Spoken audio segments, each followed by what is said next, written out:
This guy wrote me, he said, I literally can't even imagine myself trying to go up to a girl and ask to give her my number or anything else. To explain my situation, I'm an introvert who likes to play video games and hates to go to parties. I never had any romantic relationship in my life, and I believe I will never have one. And to be honest, I think I'm some kind of weird kid who always gets looked at with disgust. I'm quite tall, but I have a small belly. Now that it's settled, let's continue. During all my life, I never had the audacity to ask a girl out, and I think it's for the better. All the girls I got interested in said they weren't interested in me. And then in parentheses, he says, not directly to me, but I heard it several times myself. He says, thanks to that, I never even held hands with someone romantically. Could you explain how you approach people and don't get looked down at? Is it just a coincidence, or is it because you work out or anything else? Please tell me. This goes back to what I talked about earlier, practice. In the beginning, you're going to have a nervous approach style. You just are. Like if you haven't done this before, you trying to approach women, you're going to be too anxious. Every scenario where you try to approach a woman is going to feel like this approach has to work. And if it doesn't work, my life's going to be devastating. And if you only have like 1 or 2 prospects you're doing that to, you're going to always feel that. Now, if you have 30 or 40 prospects you're doing that to, then you can say, well, those first 5 prospects are probably going to reject me. So let's just go get those out the way. And then somewhere down the line, one of these 30 or 40 are going to say yes. But that comes with practice and being willing to put yourself out there. But more to this guy's point, because I wrote this guy back, and basically I said, like when I was 21, 22, I hadn't figured it out. I was still a virgin in my early 20s for quite a bit of years. And so it took me a while to get comfortable with the idea, that women would like me. And that's something that people don't talk about, is that if you've been going your whole life thinking that women don't like you, there is a jarring shift that happens when you suddenly start to realize that there are some women out there that actually find you attractive. And the switch is that you have a self-identity as the weird kid that can't get women. And now you have something out there that's showing you interest, and it's freaking you out subconsciously because you don't know how to deal with that. You're very used to dealing with, if women don't like me, that's totally fine. They're never going to like me anyway. I know how to operate in that mode. But you haven't had the practice of operating in the mode of, what if a woman does like you? What if she wants to hook up with you? Now, you got to have a whole new set of skills that you don't have. You don't know how to hook up with a woman. You don't know how to playfully flirt. You don't know how to respond back when she calls you cute or handsome. And that's something that doesn't get talked about, is that is also a learned skill set that if you haven't been dating long enough, you don't have. So there's a part of your subconscious that could be holding you back from dating success because it doesn't actually know what it's going to do should it get the success that you think you're wanting. And there were a few years there where I had to figure that out, where it's like, okay, I'm finally got past where I've had a hookup, but I still feel kind of awkward and weird. And then I don't know if it'll happen again. And I don't know still, like, if that was just a fluke, or like all these questions are going to come into your head, but to the point, the part where he says he never had the audacity to ask a girl out. I said, that's your biggest problem, is that you're looking at, because you don't have the experience of actually going up to women and asking them out. All you're living on is fear. You're saying, well, I don't want to approach because rejection hurts. And rejection, although it's not a physical punch, it feels like a gut punch anytime you get rejected. And so our bodies are designed to try to protect us. And so if it feels as though it's going to get punched, i.e. it's going to get rejected, it's going to do everything it can to convince you not to do the thing that's going to get it hurt the most, which in this case is rejection. So for starters, you got to bypass the part of your programming that's going to try to protect you by not wanting to approach. And then you have to change that and say, okay, you know what? Rather than not approaching, what if I go in expecting the gut punch, but it's only going to happen for a limited time? And you know what?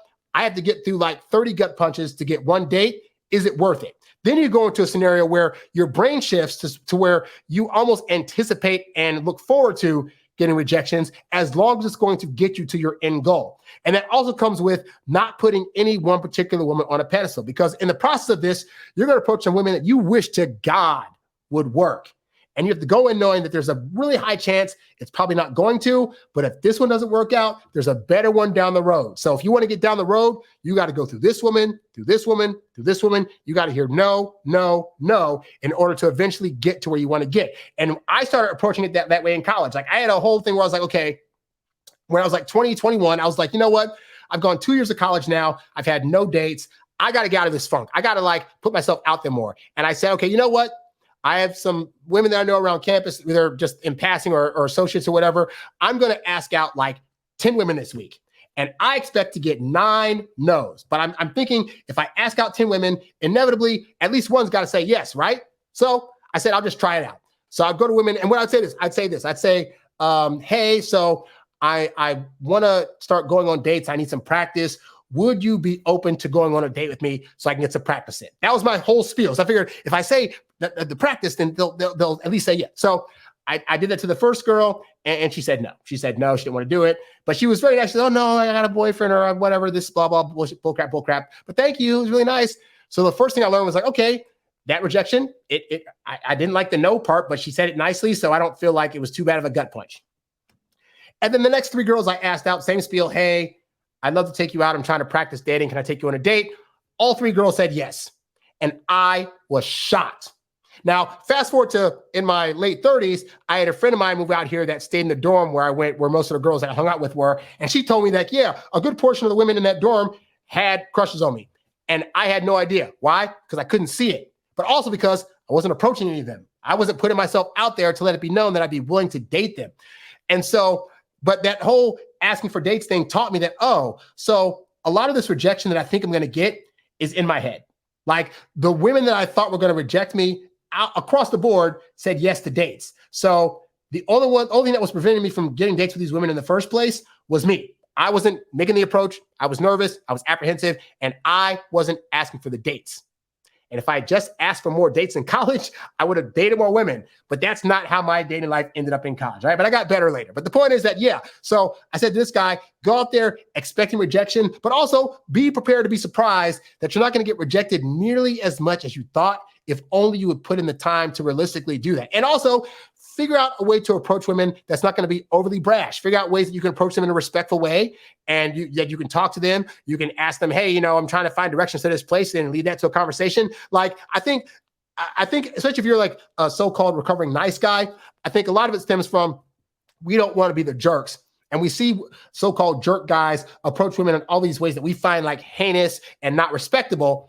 And even though they're getting these women to say yes and go out with them, but we feel like, oh, they should have done X, Y, and Z. And there's something to be said about the boldness of jerks to at least try. Like, because they're like, if this doesn't try out, screw her, I'll find somebody else. And I think that frame of attitude needs to be put on to nice guys, because you need to have the same feeling of like, okay, I'm going to go up to her respectfully and say what's up and try to get her number. But if she says no, no harm, no foul. And I think women can tell that if they don't give a nice guy her number or say yes to a date, that is going to be devastated. And that's why they'll give fake numbers and ghost, because they can see in us that we're going to be overly hurt and that we're too attached to this outcome. The less attached you look and appear to be to outcomes, the better your dating results are going to be, So hopefully, guy, that answered his question. You's a bad boy, but you can't stop, won't stop. You a high earning, high value, high class man. You a high earning, high value, high class man. You a high earning, high value, high class man. You a high class man. You a high class man. You a high earning.